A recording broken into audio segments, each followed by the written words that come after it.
ನಮಸ್ತೆ. ಇವತ್ತಿನ ದಿವಸ ಅಪೆಂಡಿಸೈಟಿಸ್ ಅಂದರೆ ಏನು, ಯಾಕಾಗುತ್ತೆ, ಅದರಿಂದ ಎಷ್ಟು ತೊಂದರೆಗಳಾಗ್ಬೋದು, ಅದು ಯಾವ ರೀತಿಯಲ್ಲಿ ಟ್ರೀಟ್ ಮಾಡ್ಬೋದು ಅಥವಾ ಯಾವ ರೀತಿಯಲ್ಲಿ ಡಯಾಗ್ನೋಸ್ ಮಾಡ್ಬೋದು ಅಂತ ಒಂದು ಸಂಕ್ಷಿಪ್ತವಾಗಿ ನಿಮಗೆ ಹತ್ರ ಹಂಚ್ಕೊಳ್ಳೋಕೆ ನಾನು ಬಂದಿದ್ದೀನಿ. ಅಪೆಂಡಿಸೈಟಿಸ್ ಅಂತಂದರೆ ಒಂದು ಅಪೆಂಡಿಕ್ಸ್ ಅನ್ನೋದು ಒಂದು ಸಣ್ಣ ಆರ್ಗನ್ ನಮ್ಮ ದೇಹದಲ್ಲಿ. ಎಷ್ಟೋ ಸಲ ನಾವು ವೆಸ್ಟಿಜಿಯಲ್ ಆರ್ಗನ್ ಅಂತ ಹೇಳ್ತೀವಿ, ನಾಟ್ ಸೋ ಇಂಪಾರ್ಟೆಂಟ್. ಆದರೆ ದೇವರು ಯಾಕೆ ಸೃಷ್ಟಿ ಮಾಡಿದ್ರು, ಅದು ಅವಶ್ಯಕತೆ ಇಲ್ಲದೆ ಇದ್ದರೆ ಅಂತಾನೂ ಒಂದು ಪ್ರಶ್ನೆ ಬರ್ತದೆ. ಸಣ್ಣ ಕರುಳು ಮುಗಿಯುವಂಥ ಹಂತದಲ್ಲಿ, ದೊಡ್ಡ ಕರುಳು ಬಿಗಿನಿ ಆಗುವಂಥ ಹಂತದಲ್ಲಿ ಆ ಒಂದು ಸೀಕಮ್ ಅಂತ ಒಂದು ಆರ್ಗನ್ ಇರ್ತದೆ. ಆ ಆರ್ಗನ್ಗೆ ಅಟ್ಯಾಚ್ ಆಗಿರೋಂಗೆ ಒಂದು ಅಪೆಂಡಿಕ್ಸ್ ಇರ್ತದೆ. ಅದನ್ನು ಅಬ್ಡಾಮಿನಲ್ ಟಾನ್ಸಿಲ್ ಅಂತಲೂ ನಾವು ಕರಿತೀವಿ ಸರ್ಜಿಕಲ್ ನಾಲೆಜಲ್ಲಿ. ಟಾನ್ಸಿಲ್ ಅಂತಂದರೆ ಸಾಮಾನ್ಯವಾಗಿ ಗಂಟ್ಲಲ್ಲಿ ಇರ್ತದೆ. ಟಾನ್ಸಿಲಲ್ಲಿ ಲಿಂಫಾಯ್ಡ್ ಫಾಲಿಕಲ್ಸ್ ಹೆಚ್ಚಿಗೆ ಇರ್ತದೆ. ಸೇಮ್ ವೇ ಅಬ್ಡಾಮಿನಲ್ ಟಾನ್ಸಿಲಲ್ಲಿ ಅಂದರೆ ಅಪೆಂಡಿಕ್ಸಲ್ಲೂ ಲಿಂಫಾಯ್ಡ್ ಫಾಲಿಕಲ್ಸ್ ಹೆಚ್ಚಿಗೆ ಇರ್ತದೆ. ಹಾಗಾಗಿ ಕರುಳಲ್ಲಿ ಯಾವುದೇ ರೀತಿಯಲ್ಲಿ ಸಣ್ಣ ಇನ್ಫೆಕ್ಷನ್ ಆದರೂ ಕೂಡ ಅರ್ಜೆಂಟಲ್ಲಿ ಆ ಅಬ್ಡಾಮಿನಲ್ ಟಾನ್ಸಿಲ್ ಅಬ್ಸಾರ್ಬ್ ಮಾಡ್ಕೊಂಡ್ಬರ್ತದೆ. ಅಂದರೆ ಆ ಇನ್ಫೆಕ್ಷನ್ನ ಅಟ್ರಾಕ್ಟ್ ಮಾಡ್ತದೆ. ಇನ್ಫೆಕ್ಷನ್ ಅಟ್ರಾಕ್ಟ್ ಮಾಡಿದ ತಕ್ಷಣ it will try to sacrifice itself. ಅಯ್ಯೋ, ಅದು ಏನು ಅಂತಂದರೆ ಒಂದು ನಮ್ಮ ಬೇರೆ ರಕ್ತ ಕಣಗಳಲ್ಲಿ ಫ್ಯಾಗೋಸೈಟ್ಸ್ ಅಂತ ಒಂದು ಇರ್ತವೆ. ನಮ್ಮ ಬ್ಯಾಕ್ಟೀರಿಯಾನೋ ವೈರಸ್ಸೋ ಏನೋ ಒಂದು ಬಂದರೆ ಅದನ್ನು ಎಂಗಲ್ಫ್ ಮಾಡಿಬಿಟ್ಟು ಅದನ್ನು ಸಾಯಿಸಿ ಇದು ಸತ್ತೋಗ್ಬಿಡ್ತದೆ. ಸೊ ಒಂದು ಸೂಯಿಸೈಡ್ ಬಾಂಬರ್ ಅಂತ ಹೇಳ್ತೀವಲ್ಲ, ಆ ರೀತಿಯಲ್ಲಿ ಒಂದು ಇನ್ಫೆಕ್ಷನ್ ಯಾವ್ದು ಬಂದರೂ ಅಪೆಂಡಿಕ್ಸ್ ಈಸಿಯಾಗಿ ಅಟ್ರಾಕ್ಟ್ ಮಾಡ್ಕೊಂಬಿಟ್ಟು ಅದು it will try to sacrifice itself. Most of the times solve ಮಾಡೋಕ್ಕೆ ಪ್ರಯತ್ನ ಮಾಡ್ತದೆ. ಆಗದೇ ಇದ್ದಾಗ ಅದ್ರ ಇನ್ಫೆಕ್ಷನ್ ಎಲ್ಲ ಅಲ್ಲಿ ಅಕ್ಯುಮುಲೇಟ್ ಆಗಿರೋದ್ರಿಂದ ಅಕ್ಯೂಟ್ ಅಬ್ಡಾಮಿನಲ್ ಪೇಯ್ನ್ ಬರ್ತದೆ. ಈಗ ಸಾಮಾನ್ಯವಾಗಿ ಅಪೆಂಡಿಸೈಟಿಸ್ ಆಯಿತು ಅಂದರೆ ಯಾರಿಗಾಗ್ಬೋದು, ಟೀನೇಜರ್ಸ್ಗಳಲ್ಲಿ ಕಾಮನ್ ಆಗಿ ಆಗುವಂಥ ಒಂದು ಸನ್ನಿವೇಶ. 15, 16, 20 ವಯಸ್ಸಿನ ಒಳಗಡೆ ಕಾಮನ್ ಆಗಿ ಕಾಣ್ತೀವಿ. ಎಳೆ ಮಕ್ಕಳುಗಳಿಗಾಗುತ್ತಾ, ಖಂಡಿತವಾಗ್ಲೂ ಆಗುತ್ತೆ, ಬಟ್ ತುಂಬ ಕಡಿಮೆ ಚಾನ್ಸಸ್. ಹಿರಿಕರಲ್ಲಾಗುತ್ತಾ, ಅವ್ರಿಗೂ ಆಗುತ್ತೆ, ಕಡಿಮೆ ಚಾನ್ಸಸ್ಸು. ಬಟ್ ಯಂಗ್ ಪೇಷಂಟ್ಸ್ಗಳಲ್ಲಿ ಕಾಮನ್ ಆಗಿ ಆಗುತ್ತೆ ಅಪೆಂಡಿಸೈಟಿಸು.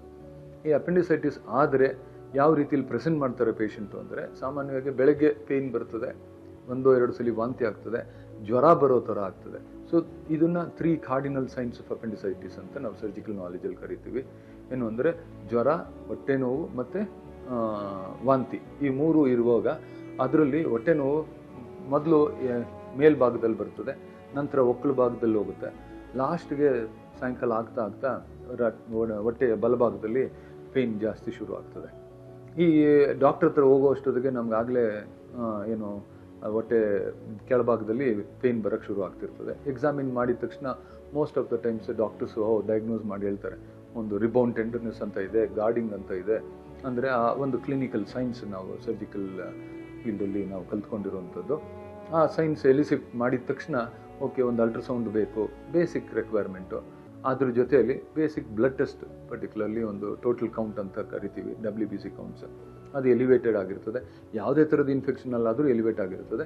ಬೇರೆ ಯಾವುದೂ ತೊಂದರೆ ಇಲ್ಲದೆ ಈ ಒಂದೇ ತೊಂದರೆ ಇದ್ದಿರೋದ್ರಿಂದ so we attribute that infection or elevation of total count towards appendicitis. Ultrasound ಒಳಗೆ most of the times it can be picked up on ultrasound pick up ಮಾಡೋಕ್ಕಾಗಲಿಲ್ಲ ಅಂತಂದರೆ we may subject the patient for CT scan.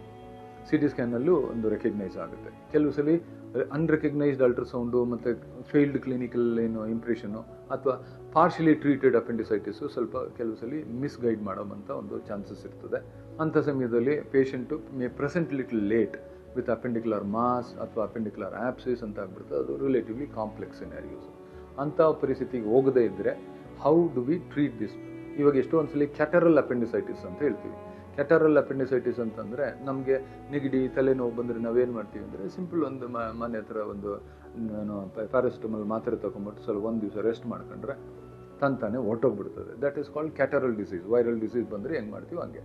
ಅದೇ ಥರ catarrhal appendicitis ಆದರೆ simple rest ಮಾಡಿ, ಸ್ವಲ್ಪ ಹೆವಿಯಾಗಿ ಊಟ ಮಾಡದೆ ಇನ್ನೊಂದು ಮಾಡಿ ಸ್ವಲ್ಪ ಬ್ಲ್ಯಾಂಡಾಗಿ ಇದ್ದುಬಿಟ್ರೆ, ಒಂದು ಬೇಸಿಕ್ ಮಿನಿಮಮ್ ಪೇಯ್ನ್ ಕಿಲ್ಲರ್, ಒಂದು ಆ್ಯಂಟಿಬಯೋಟಿಕ್ ತೊಗೊಂಡ್ರು most of the times appendicitis ತಾನೇ ನಿಂತೋಗ್ಬಿಡ್ತದೆ, ಸರಿಯಾಗ್ಬಿಡ್ತದೆ. ಯಾಕೆಂದರೆ ಅಪೆಂಡಿಕ್ಸಲ್ಲಿ ಇನ್ಫೆಕ್ಷನ್ ಇರೋದನ್ನ ನಾವು ಮೆಡಿಸಿನ್ ಮುಖಾಂತರ ಸಾಲ್ವ್ ಮಾಡಿಬಿಡ್ತೀವಿ. ಎಷ್ಟೋ ಸಲ ನಾವು ಕೊಡುವಂಥ ಸಿಂಪಲ್ ಟ್ರೀಟ್ಮೆಂಟು ಅದಕ್ಕೆ ತಗಲದೇ ಇದ್ದಾಗ, ಇನ್ಫೆಕ್ಷನ್ನು ಅಂಶ ಜಾಸ್ತಿ ಆಗುವಾಗ appendix it becomes very friable, almost perforate ಆಗುವಂಥ ಒಂದು ಸ್ಟೇಟ್ ಹೋಗ್ಬಿಡ್ತದೆ. ಪರ್ಫರೇಟ್ ಅಂದರೆ ಅಪೆಂಡಿಕ್ಸ್ ಒಡೆದೋಗ್ಬಿಟ್ರೆ ಆ ಹೊಟ್ಟೆ ಒಳಗಡೆ ಇರುವಂಥ ಗಲೀಜು, ಅಂದರೆ ಕರುಳಲ್ಲಿ ಇರುವಂಥ ಗಲೀಜು ಒಳಗಡೆ ಎಲ್ಲ ಬಂದುಬಿಡ್ತದೆ, ಪಸ್ ಆಗಿಬಿಡ್ತದೆ. ಅದು it will form a condition called peritonitis. Peritonitis ಅಂದರೆ ಲೈಫ್ ಥ್ರೆಟ್ನಿಂಗ್ ಸಿನಾರಿಯೋ. ಅಂಥ ಒಂದು ಸನ್ನಿವೇಶ ಆಗಬಾರ್ದು. ಈ ಎಲ್ಲ ಆಗಿದ್ರೆ ಈಗ ಅಪೆಂಡಿಸೈಟಿಸ್ ಆಗಿದೆ ಅಂತ ರೆಕಗ್ನೈಸ್ ಮಾಡ್ತೀವೋ, ಅಥವಾ ಪೆರಿಟೋನೈಟಿಸ್ ಆಗಿದೆಯೋ, ಅಥವಾ ಅಪೆಂಡಿಕ್ಯುಲರ್ ಆಪ್ಸಿಸ್ ಆಗಿದೆಯೋ, ಏನು ಮಾಡ್ಬೋದು ನೆಕ್ಸ್ಟ್ ಅಂತಂದರೆ, all this fall in to the dimension of a surgical portfolio. ಏನು ಅಂತಂದರೆ, ಇದಕ್ಕೆ ಮೆಡಿಸಿನಲ್ಲಿ ಅಥವಾ ಮಾತ್ರೆಗಳಲ್ಲಿ ಒಂದು ಏನು ಪರಿಹಾರ ಇಲ್ಲದೆ ಇರೋದ್ರಿಂದ laparoscopy is the right choice ಅಂತ ನಾನು ಹೇಳ್ಬೋದು. ಲ್ಯಾಪ್ರೋಸ್ಕೋಪಿಕ್ ಸರ್ಜರಿ ಮಾಡಿದ್ರೆ ವಿ ಕ್ಯಾನ್ ಐಡೆಂಟಿಫೈ, ಕಣ್ಣಲ್ಲಿ ಸೀದಾ ಅಲ್ಲಿ ನೋಡ್ಬೋದು ಏನು ತೊಂದರೆ ಆಗಿದೆ ಅಂತ ಅಂದ್ಬಿಟ್ಟು ಫಸ್ಟ್ ಲೆವೆಲು. ನಂತರ ಅಪೆಂಡಿಸೆಕ್ಟಮಿ ಸೌಕರ್ಯವಾಗಿ ಲ್ಯಾಪ್ರೋಸ್ಕೋಪಿಲಿ ಮಾಡ್ಬೋದು, ಲೈಗೇಟ್ ಮಾಡ್ಬೋದು, ಸೂಚರ್ ಮಾಡ್ಬೋದು, ಎಲ್ಲ ಮಾಡ್ಬೋದು. ಅಕಸ್ಮಾತ್ ಸ್ಪಿಲ್ಲೇಜ್ ಆಗಿ ಪೆರಿಟೋನೈಟಿಸ್ ಆಗಿದ್ರೂ ನಾವು ಥರೋ ವಾಶ್ ಕೊಡ್ಬೋದು ಅಬ್ಡಮಿನಲ್ ಕ್ಯಾವಿಟಿನ ನೀಟಾಗಿ. ಎಲ್ಲ ನಾವು ನಾರ್ಮಲ್ ಸಲೈನ್ ಹಾಕ್ಬೋದು ಅಥವಾ ಮೆಡಿಕೇಟೆಡ್ ಸಲೈನ್ ಹಾಕ್ಬೋದು. ಅದೆಲ್ಲ ಹಾಕಿ ಕ್ಲೀನ್ ಮಾಡಿ ಡ್ರೈನ್ಸ್ ಇಟ್ಟು ಎಷ್ಟೊಸಲಿ ಡ್ರೈನ್ ಇಲ್ಲದೇನು ಲ್ಯಾಪ್ರೋಸ್ಕೋಪಿಕ್ ಅಪೆಂಡಿಸೆಕ್ಟಮಿ ಕಂಪ್ಲೀಟ್ ಮಾಡ್ಬೋದು. ಇದು ಅಗೇನ್ ಲ್ಯಾಪ್ರೋಸ್ಕೋಪಿಕ್ ಅಪೆಂಡಿಸೆಕ್ಟಮಿ ಒಂದು ದಿವಸದ day care activity with the patient comes early. The patient comes late, ನಿಧಾನ ಆಗಿ ಕಾಂಪ್ಲೆಕ್ಸ್ ಆಗಿ ಬಂದರೆ ಪೇಷಂಟ್ಗಳು 2, 3, 4 ದಿವಸ ಹಾಸ್ಪಿಟ್ಲಲ್ಲಿ ಉಳಿಬೇಕಾಗ್ತದೆ. But laparoscopic appendicectomy is a very very safe and universally perform surgical procedure.